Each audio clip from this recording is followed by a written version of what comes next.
जय जगन्नाथ शुभ सकाळ नुआ वर्षर समस्त को हार्दिक अभिनंदन। समस्त देह भल रहू।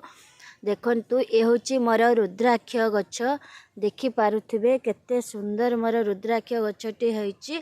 आउ बेसी खुशीर कथा कि मो रुद्राक्ष गछरे देखि पारुथिबे देखंतु फूल आसी जाईची। ए देखंतु मो रुद्राक्ष गछरे फूल आसी जाईची। देखंतु बाड़ी रे रुद्राक्ष गछ रहिले शुभ होता है। आ सोमवार शिवंकर बार जो दिन पड़े रुद्राक्ष गछर फूल बा फल बा पत्र यदि आम शिवलिंगर देउचे शिव मुंडरे देउचे बहुत लाभदायक होता है।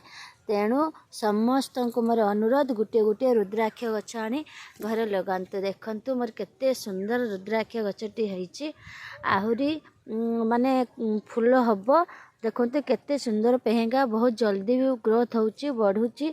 देखंतु जदि कमेंट करिवे ताहाले कोन दिए मु कहिबी। देखंतु रहिली। नमस्कार। जय जगन्नाथ।